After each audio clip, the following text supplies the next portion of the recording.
Morning my dear student. मैं doctor Sita Kumari Choubey, मनोविज्ञान शिक्षिका, मरवाड़ी कॉलेज रांची। बच्चों, मैंने आपको प्रीवियस क्लास में बुद्धि के बारे में बताया ही था, उसके साथ साथ सृजनात्मकता भी बताया, क्रिएटिविटी बताया, और मैंने बताया कि बुद्धि और क्रिएटिविटी में कितना पॉजिटिव संबंध होता है। ठीक है, तो अब हम देखेंगे कि बुद्धि, ये तो सही बात है कि बुद्धि और क्रिएटिविटी में एक पॉजिटिव रिलेशन तो जरूर ही होना चाहिए, जिससे कि व्यक्ति सृजनात्मकता कर सकता है, कुछ नया काम कर सकता है, कुछ सृजन कर सकता है। ठीक है, अब हम देखते हैं कि अब दूसरा टॉपिक हम लोग पढ़ाने जा रहे हैं। हम लोग पढ़ने जा रहे हैं क्या, प्रतिभाशाली और मंद बुद्धि वाला।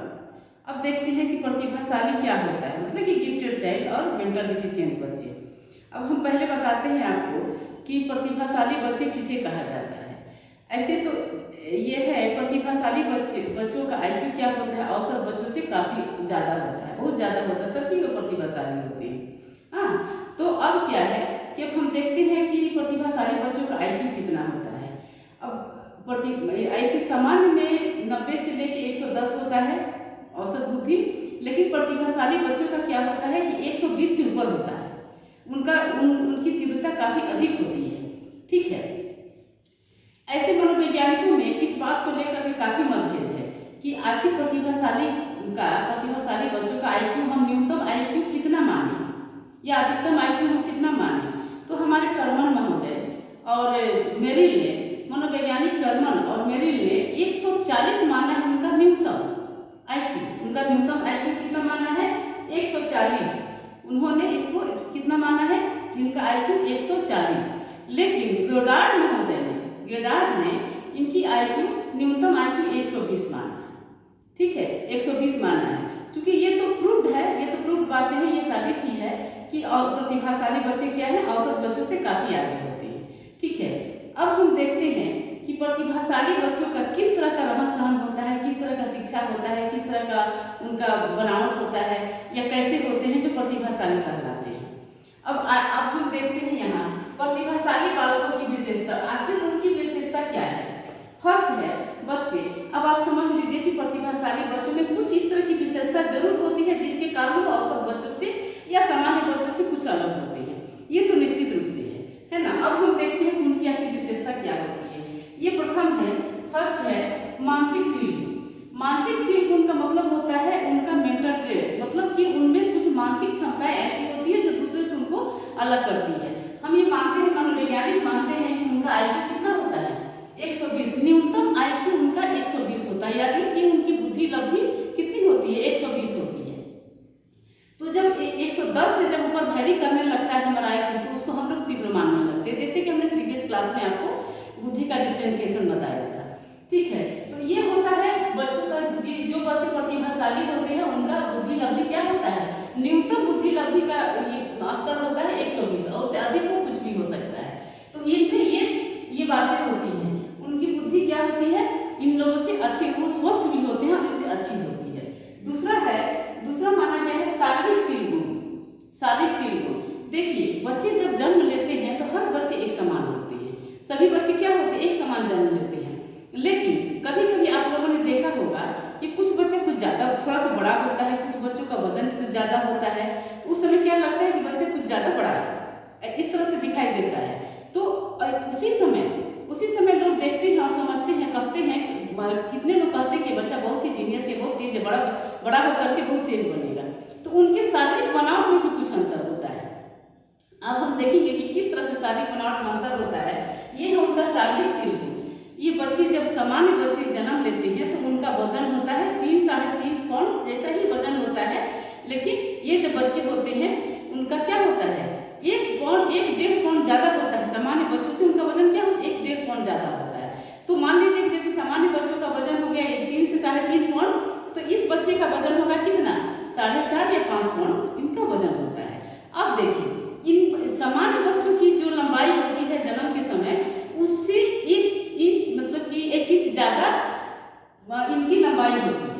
ये भी मैंने उस बच्चों से थोड़े ज़्यादा लंबे होते हैं। ठीक है, तो इस तरह से देखा जाता है कि इन बच्चों का शारीरिक बनावट भी अच्छा होता है, और आगे चल के वो क्या होता है, वो हृष्ट पुष्ट होते हैं, एकदम स्वस्थ होते हैं और लंबे चौड़े हठीले होते हैं। वो इस तरह के व्यक्ति जिनकी अच्छी होती है, उन्हें प्रतिभाशाली कहते हैं, उनका शारीरिक बनावट ऐसे होता है। अब देखते हैं तीसरा है सामाजिक और संवेगात्मक सीखना। इस तरह के जो बच्चे होते हैं, जैसे जैसे उनका परवरिश बढ़ता जाता है, जैसे जैसे वो आगे बढ़ते जाते हैं, उनका शिक्षा दीक्षा बढ़ता जाता है, तो क्या करते हैं, समाज में मिलना जुलना उनका बढ़ता है, समाज में मिलना जुलना बढ़ता है। इसी तरह के बच्चे क्या होते हैं, उन्हें नेतृत्व की क्षमता होती है, लीडरशिप की क्षमता होती है, और वो हरदम अपने आगे पीछे तीन चार बच्चे ने व्यक्तियों के साथ घूमना फिरना ज़्यादा पसंद करते हैं, उनमें लीडिंग कैपेसिटी होती है इस तरह के बच्चों में ही। और क्या होता है, वो कहीं अलग भी किसी तरह का डिबेट होता है, खेलकूद प्रतियोगिता होता है, वाद विवाद होता है, उसमें वो क्या करते हैं, भाग लेते हैं और अच्छा करते हैं। वो खुद से चल के रिस्की काम भी करते हैं, मतलब वो एक चैलेंजिंग वर्क करना उनको पसंद होता है इस तरह के बच्चों में। अब देखते हैं चौथा है आर्थिक और सामाजिक स्तर। जिन बच्चों का आर्थिक और सामाजिक स्तर अच्छा होता है, वे बच्चे खास तौर पर देखा गया है वो काफ़ी अच्छी मतलब कि प्रतिभाशाली होते हैं। अब ऐसा हम नहीं कह सकते हैं कि सभी परिवार के बच्चे, सभी जितने आर्थिक स्थिति से अच्छे हैं या सामाजिक स्तर अच्छा है, सभी बच्चे अच्छे होते, प्रतिभाशाली बच्चे अच्छे होते हैं, ऐसी बातें नहीं हैं।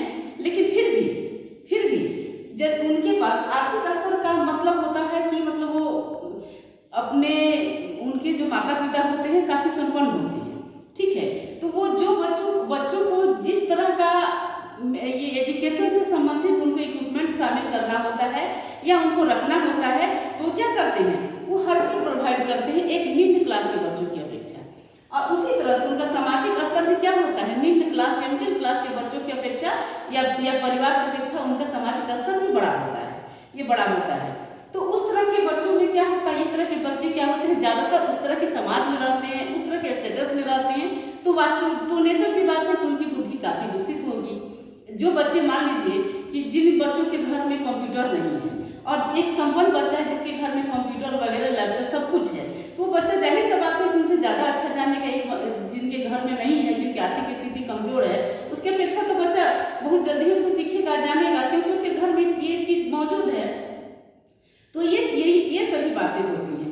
लेकिन फिर भी ऐसा नहीं है, कुछ ऐसा है कि गरीब परिवार के बच्चे भी बहुत अच्छा कर जाते हैं। कभी कभी हम लोगों ने सुना है कि एक रिक्शा चालक का बच्चा IAS बन गया या सब्जी बेचने वाला का बच्चा IAS बन गया, तो ये भी होता है, ऐसी बातें नहीं है कि नहीं होता है, लेकिन इसका प्रतिशत बहुत कम होता है। ऐसे बच्चे बहुत 1 या 2%, 4% होते हैं, इससे ज़्यादा नहीं हो पाते हैं, ठीक है। समाज का जो स्तर होता है उसमें इन बच्चों का प्रतिशत क्या होता है, कम होता है। अब हम देखते हैं इन सभी बच्चों में आखिर मान लीजिए कि जो प्रतिभाशाली बच्चे हैं, तो क्या वो सामान्य बच्चों से कुछ अधिक होते हैं या ज़्यादा पढ़ते हैं या किस तरह से करते हैं, या उनकी शिक्षा दीक्षा कुछ अलग है जिसके कारण वो काफ़ी अच्छे होते हैं। तो हम देखते हैं कि उनकी शिक्षा किस तरह की होती है।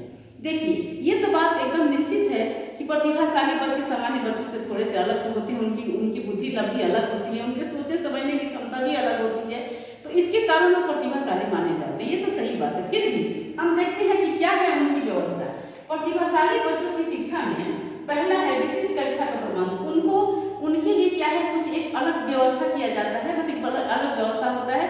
जिन्हें प्रतिभाशाली बच्चे, जो टैलेंटेड बच्चे होते हैं, वो क्या करते हैं, अच्छा मतलब कि उसी लेवल के, उसी IQ लेवल के बच्चे उनके साथ रहते हैं जो उस लेवल को प्राप्त कर सकते हैं। उनके लिए यदि हम इस तरह के बच्चों को, प्रतिभाशाली बच्चों को सामान्य बच्चों के साथ या औसत बच्चों के साथ रखते हैं या उसके साथ उसकी शिक्षा करते हैं, तो ये क्या करता है, ये बच्चा इसमें ये हतोत्साह हो जाता है, उनके साथ वो एडजस्ट नहीं कर पाता है, वो आगे बढ़ने की क्षमता उसकी कम होने लगती है।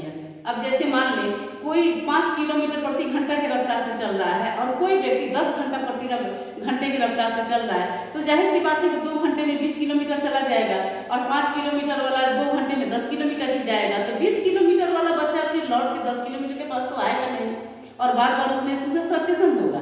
इसलिए इन बच्चों को उसी तरह के लेवल के बच्चों के साथ रखा जाता है, इसलिए इनकी विशेष कक्षा अलग ही रखी जाती है। अब देखते हैं पाठ्यक्रम में समृद्धि। पाठ्यक्रम समृद्धि का मतलब होता है वो काफी रिच मतलब सिलेबस के होते हैं, उनको थोड़ा टफ सिलेबस भी दिया जाता है, तो क्या करते हैं वो बहुत ही अच्छे से उसको समझते हैं और समझ करके सामान्य बच्चों की अपेक्षा वो जल्दी समझ लेते हैं।